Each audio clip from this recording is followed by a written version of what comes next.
Olá, eu me chamo Gilson Aguiar da Silva, estou conselheiro estadual de saúde, sou assistente social e também advogado de profissão. E hoje nós vamos aqui falar um pouco da Conferência de Saúde do Trabalhador e da Trabalhadora do Estado do Amazonas, e nos foi incumbido de tentar passar aos nossos Conselhos Municipais de Saúde do Estado o eixo 3, que fala justamente da nossa participação popular dos trabalhadores e trabalhadoras para a efetivação do controle social.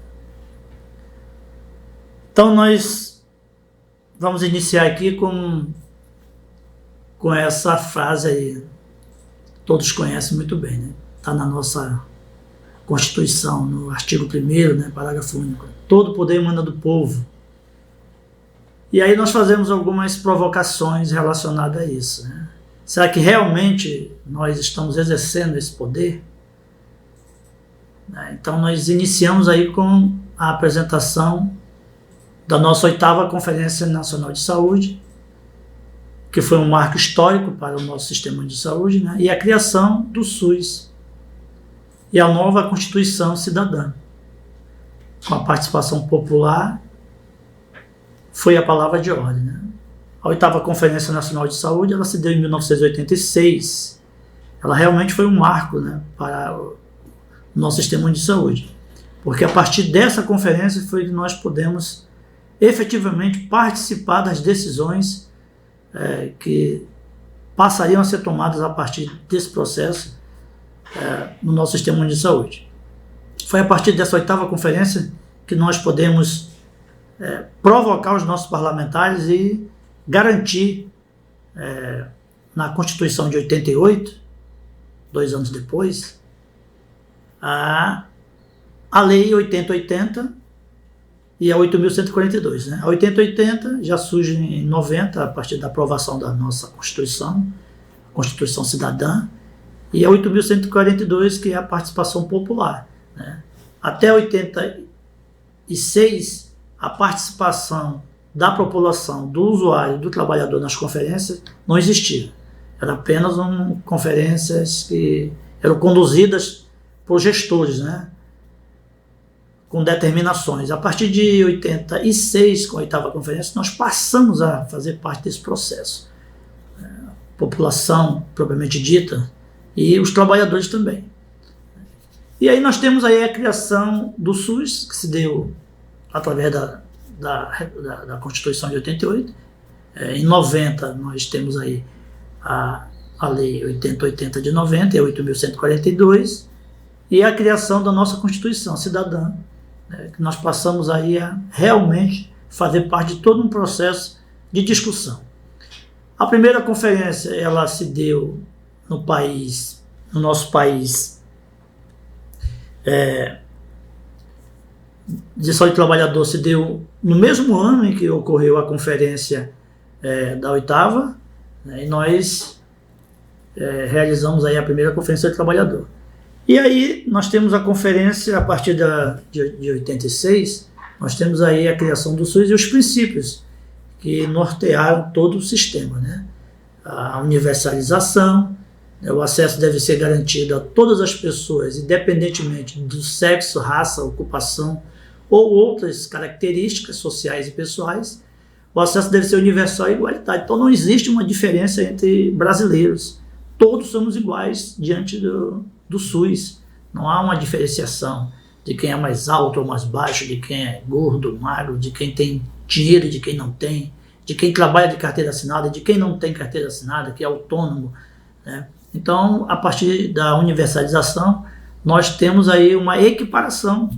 O brasileiro, ele é igual. Diante da política do SUS, não existe diferença.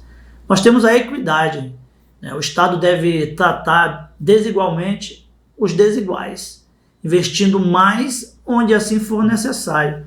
O objetivo é diminuir a desigualdade, haja vista que a população é heterogênea e possui necessidades diversas, né? Mas nós fazemos alguns questionamentos relacionados a isso. Tratar os desiguais com as suas desigualdades. Será que nós somos tratados dessa forma, principalmente nós da região norte, que temos uma região completamente diferenciada do resto do país, onde nós começamos uma campanha de vacinação e só terminamos com 40, 50 dias depois, diferente do restante do país, que se começa uma campanha e no mesmo dia ou um dia depois termina. Então a região norte ela é muito diferenciada. Com isso nós temos muitas desigualdades, né? O que é repassado, o custeio dessa saúde per capita para o nortista é igual do resto do país, nós já provamos e já discutimos muitas vezes e mostramos que não é igual, que há uma diferença muito grande.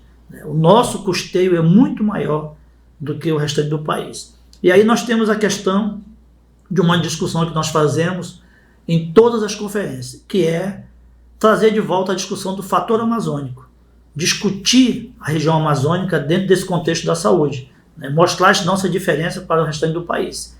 Também o Programa de Saúde da Amazônia Legal, que é chamado de PSAL, né?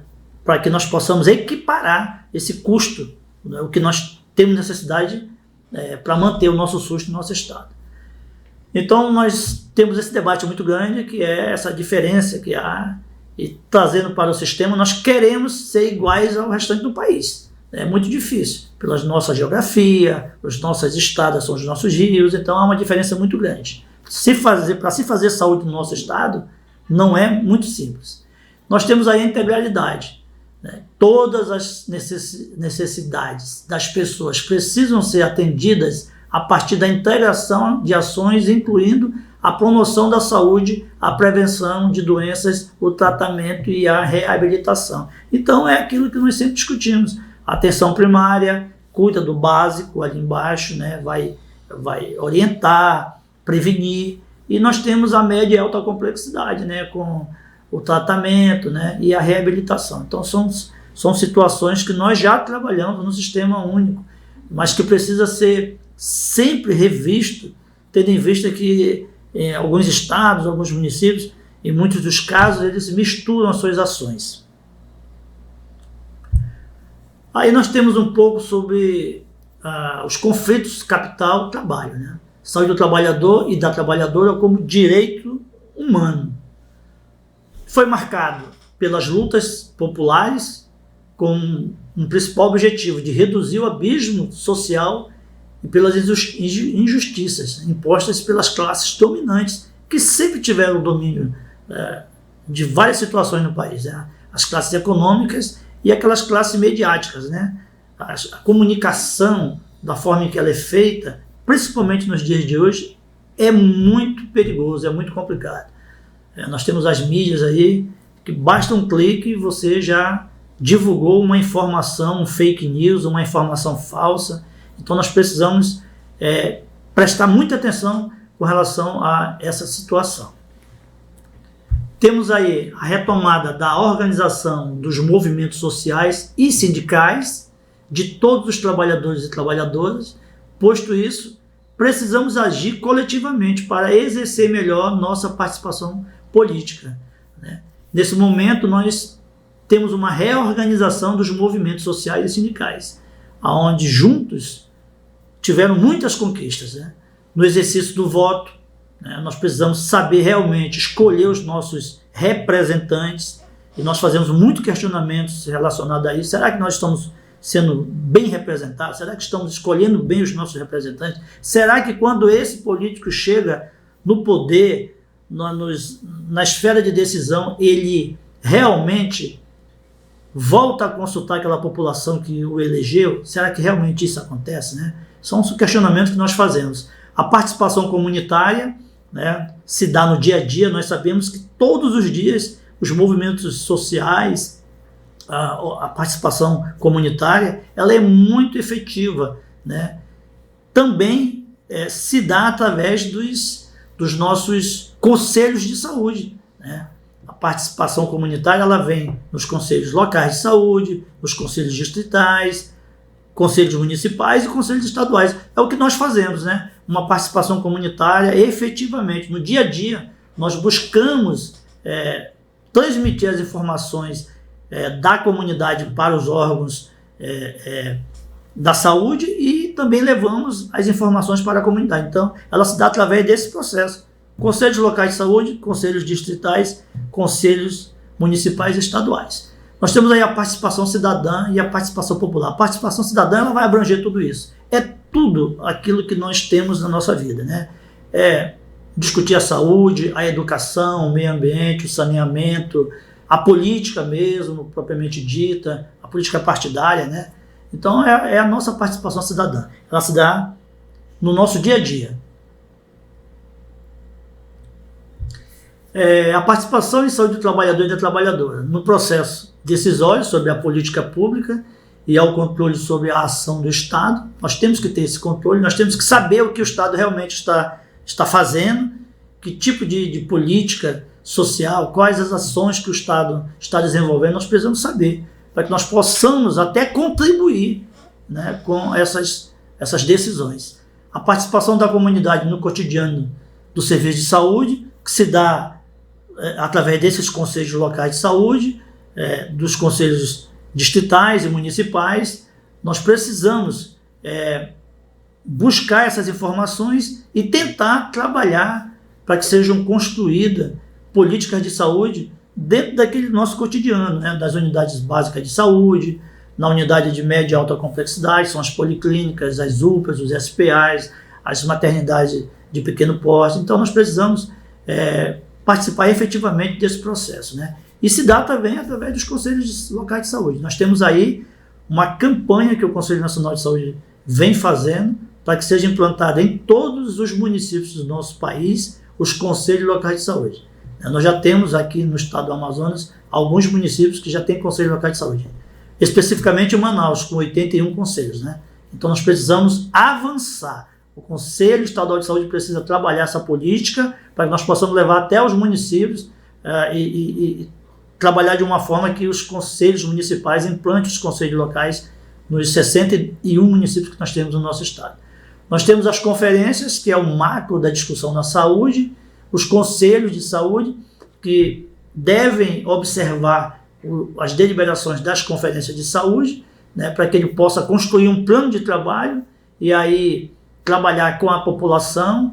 Nós temos as ouvidorias, as audiências públicas, que são exemplos de espaços e mecanismos de controle social instituído na gestão pública. Então são mecanismos que nos dão a possibilidade de estar trabalhando políticas sociais, políticas públicas, né? Então nós precisamos estar atentos a esses espaços para que nós efetivamente possamos contribuir com todas essas discussões.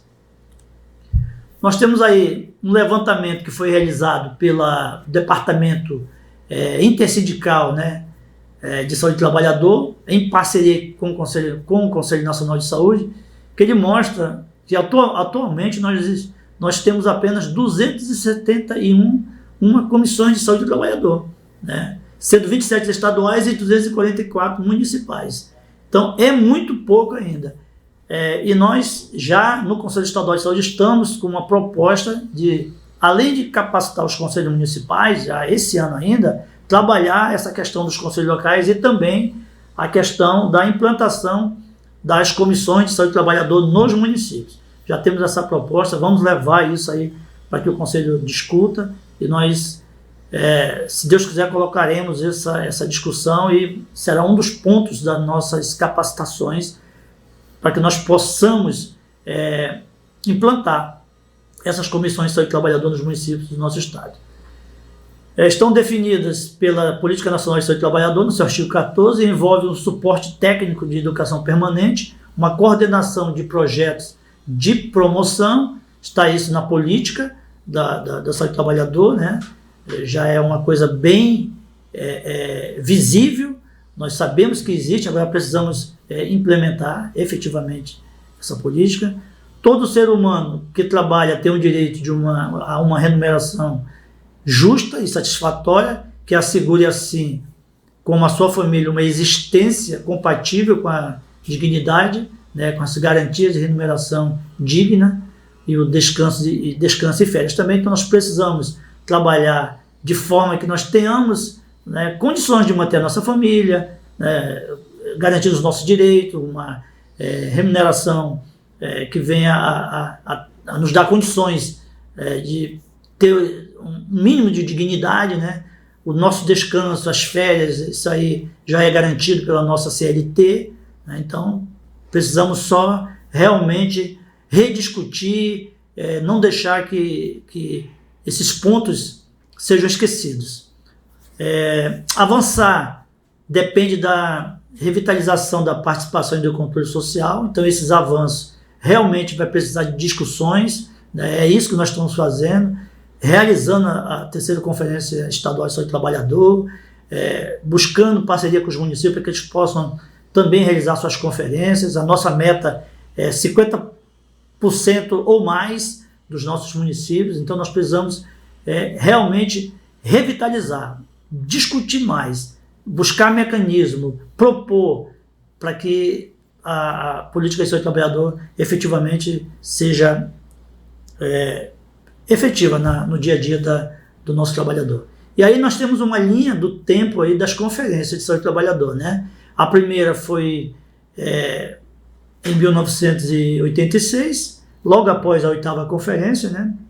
O tema dela era saúde do trabalhador, né? Foi como direito do cidadão e dever do Estado, né? Isso foi logo após a 8ª conferência. E nós temos aí a de 1994. Então nós observamos que há um espaçamento muito longo entre uma e outra conferência, né? Em 86 uma, em 94 a 2ª conferência, que teve o tema Construindo uma Política de Saúde do Trabalhador. A de 2005, que foi a 3ª conferência, o tema dela foi Trabalhar Sim, Adoecer Não. E a 4ª Conferência Nacional, que o tema foi Saúde do Trabalhador e da Trabalhadora, Direito de Todos e de Todas e Dever do Estado. E agora a nossa 5ª conferência, né, que vai ser realizada este ano, no mês de agosto. Então era isso que nós tínhamos para mostrar a vocês. Espero ter contribuído e que nós possamos realizar as nossas conferências, né, em todo o nosso estado, e sair daqui do Amazonas com uma boa delegação para representar muito bem o nosso estado lá na 5ª Conferência Nacional de Saúde do Trabalhador. Muito obrigado.